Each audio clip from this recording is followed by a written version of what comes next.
'97 again, and we're in 1992, and I'm actually not quite sure where. I never put a month on this song, so I wasn't sure exactly where it went in that year. But I do think it began. It was probably written earlier in the year, so yeah.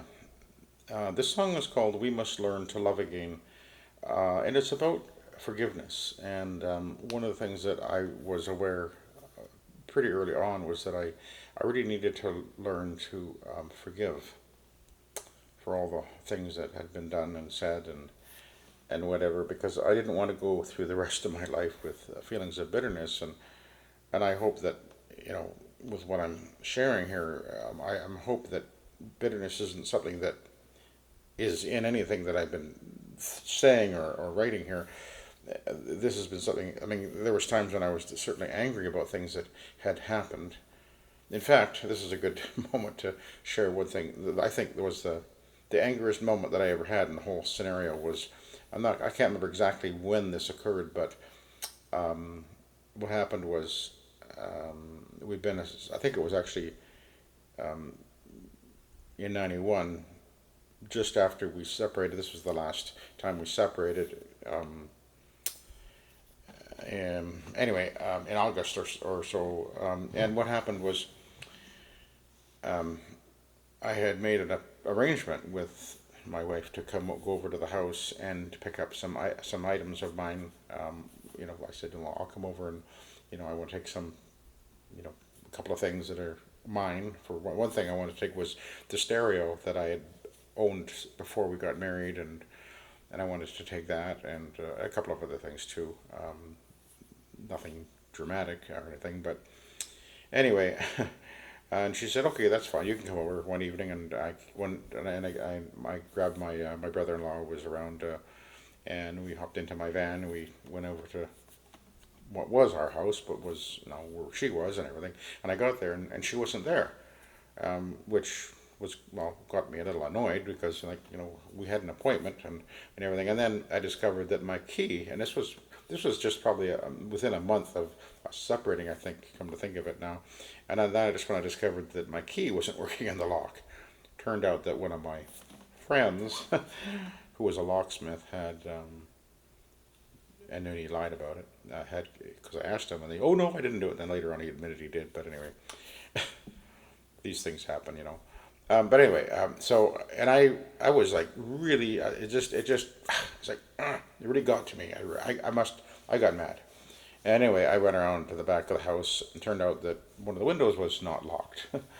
So got into the house and I went in there and I took the things that I wanted. I took my stereo and the cabinet that it was in, and then, I don't know, a couple of other things, a lamp, I think, and there's a couple of other things. And then the thing that I did take that was definitely well over the line for sure was the bed, which was actually a water bed, and I had a wet vacuum in the van.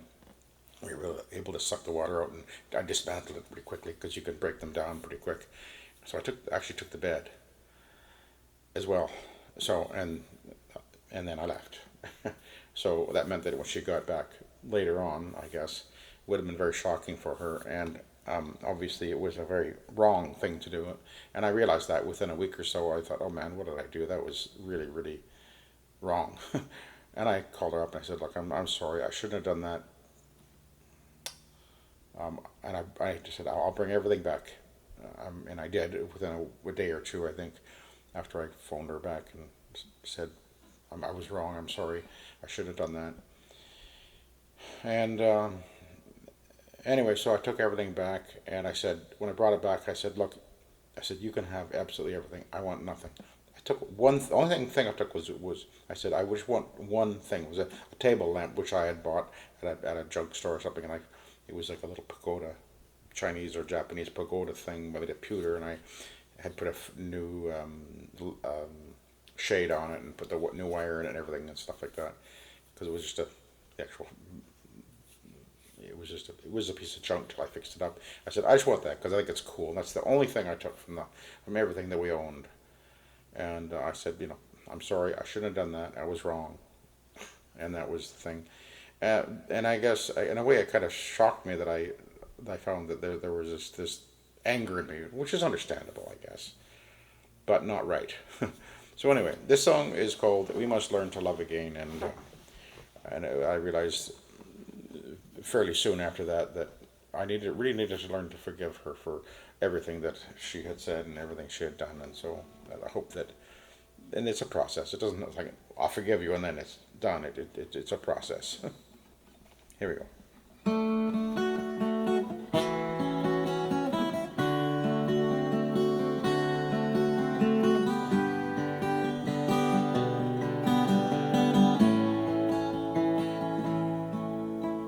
Learning to forgive isn't easy,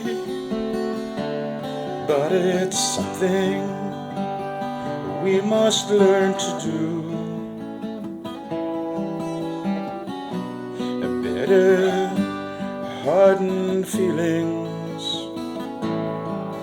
will cripple and one day destroy you. Words spoken in anger have a way of piercing through. Hearts broken and hurting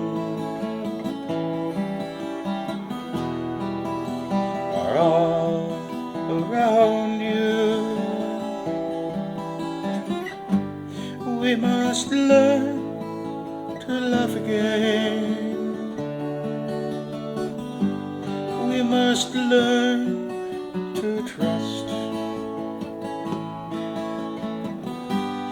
We must learn to open up, or we lose so much. The seed of bitter resentment has a root that reaches inside, takes away what's tender, and blossoms into pride.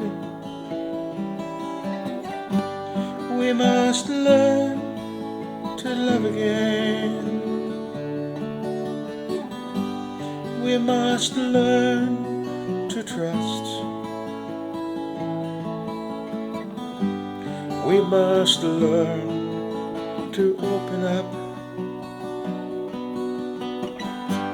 or we lose so much. We must learn to love again. We must learn to trust. We must learn to open up, or we lose so much. We must learn to love again.